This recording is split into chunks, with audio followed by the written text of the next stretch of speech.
muitas vezes a gente passa por sintomas que a gente nem dá por ela, que é uma depressão. E a primeira coisa, antes de entrar nesses 5 fundamentos, nesses 5 desafios para tratar um paciente com depressão, é a gente entender o que é essa tal depressão, para que a gente não cometa erros de levar para o nosso atendimento uma visão contrária daquela que vai ajudar o paciente a sair de lá. Então, em primeiro lugar, é importante a gente lembrar que a depressão e a ansiedade é uma doença psicossomática. Então, de fato, quando a gente olha como uma doença psicossomática, a gente sabe que existiu um trauma emocional que levou aquele quadro do paciente. E por mais que pareça óbvio, e sim, óbvio, muitas vezes tem que ser dito, às vezes a gente acredita que todo mundo sabe que vem de uma questão emocional, mas não. Porque desde a década de 80, tá? Ainda mais na década de 80, houve uma descontextualização do que era um processo de depressão. Na verdade, o termo da depressão em si, ela surge nessa altura. Mas antes disso, era como se a gente tivesse com um esgotamento. Era essa frase que era se usada, um esgotamento mental muito grande, um estresse muito grande. E a apatia, na característica do esgotamento, era a depressão. A euforia, ou seja, a agitação no contexto do esgotamento, era a ansiedade. E era assim que era visto. Então, algumas das medicações que começaram a popular nessa altura eram utilizadas para pacientes tubérculos que estavam com tuberculose, e daí nessa fase, o que aconteceu? Descobriram que aquele medicamento ajudava a se sentir melhor. Logo, se eu falei para vocês que a depressão é um esgotamento com apatia, e se tem um medicamento que melhorava a apatia e trazia alegria, os médicos começaram a usar isso em casos depressivos, né? E aí passa, então, a criar a ideia de que sim, a depressão tem um contexto neurotransmissor, hormonal, que tem um contexto da questão da desordem que acontece cerebral, neuroquímica. Mas, na verdade, não é isso. Na verdade, a pergunta que eles deveriam ter feito é o que fez essa pessoa entrar nesse tal esgotamento? O que faz uma pessoa entrar num processo depressivo? Então, sim, há sim um trauma emocional vinculado ao processo depressivo. E no processo depressivo, eu costumo trazer isso para os terapeutas biomicrohertz, que é a gente conseguir olhar e entender que aquele paciente, ele entrou em modo casulo. Ele entrou num modo como se ele tivesse, se ele fosse uma televisão, é um modo stand-by, e de preferência não apertem botão nenhum, porque eu estou desligado, porém eu estou ativo.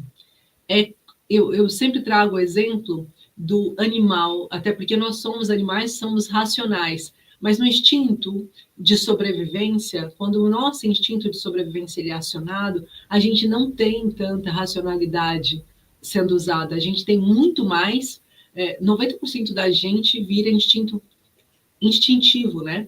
Ou seja, a gente é reativo. E sendo assim, e pensando nisso, quando a gente começa a pensar no processo de depressão, o paciente ele passou por várias questões que ele não conseguiu resolver, que ele foi lidando, juntando ali para debaixo do tapete e foi piorando. Assim como, por exemplo, eu dou sempre esse exemplo do animal que acaba entrando numa briga de rua, um cão, você abre o portão e o seu cãozinho acaba saindo ali, disparado, portão afora, e de repente ele encontra uma matilha de cães, daqueles cães dos caramelos, sabe? A gangue do caramelo, vem aqueles cães com cara de malandro, já vindo, se impondo, e o seu cão já começa a entrar com medo, e de repente esse cão vai lá para mostrar que ele é o dono do território e agride o seu cão. E você tenta salvar e de repente o seu cão está ferido. Quando você traz o seu cão ferido para casa, o seu cão ferido ele fica com medo até de você, ou seja, depressão, medo das pessoas que eu conheço, receio de convívio com as pessoas que eu amo. Por quê? Porque eu fui tão agredido, tão ferido, que agora eu já não sei aonde que eu acho a minha segurança. Aí a gente vai para um outro ponto. Eu já não me interesso em me alimentar, porque eu tenho dores tão duras dentro de mim, eu tenho feridas que estão me dilacerando, e que aquilo é muito maior do que a minha fome. Ou eu tenho ou seja, eu passo de uma pessoa que estou comendo mal para uma alimentação compulsiva de suplemento, ou seja, eu começo a me alimentar para suprir minhas necessidades emocionais e a minha tristeza, o meu vazio. Eu tento preencher meu vazio com outras coisas, às vezes roupas, às vezes compras, né, em geral, às vezes álcool, às vezes comida. Por quê? Porque eu sinto que eu preciso ir buscar outra coisa, tá? Então, dentro do processo do cão também, a gente vai ver o cão querendo ficar isolado num canto. Um cão, a partir do momento que ele foi agredido e ferido, ele vai preferir se esconder. Por isso a gente chama de síndrome do casulo, onde o paciente ele entra num lugar em que ele prefere ficar isolado, ele prefere não estar atento a nada que está acontecendo, ele prefere ficar quieto. Ele já não vai ter desejo de fazer aquilo que ele fazia antes. Então, sempre que a gente pensar em depressão, eu quero que vocês pensem em pessoas que aconteceram com essa questão, que aconteceram um trauma emocional que fez com que elas criassem uma desordem, uma correspondência neural diferente, ou seja, elas passam a aquilo que antes trazia alegria, aquele exemplo que eu dei do cão, que antes era feliz com o seu dono, agora o dono chega perto e ele tem a memória traumática tão ativa que ele reage. Então, as pessoas vinham antes e você ficava feliz, mãe, agora você não consegue mais receber pessoas em casa. O que está se passando?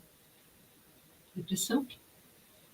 Nossa, você era tão feliz, queria tanto receber um neto e agora que você tem, você não sai de casa. O que está acontecendo? Depressão? Nossa, mãe, você era uma mulher tão motivada, vivia com a casa arrumada, agora entra na sua casa, eu nem estou reconhecendo, você não arruma, o que está acontecendo? Depressão?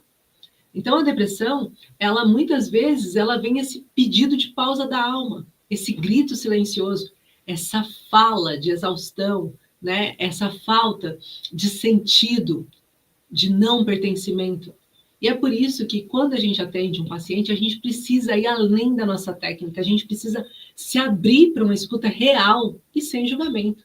Então, a depressão, ela não tem só uma cara, ela não tem só uma origem. Assim, pensar, o paciente depressivo ele tem uma origem, normalmente ele tem traumas de acúmulo, e são vários traumas.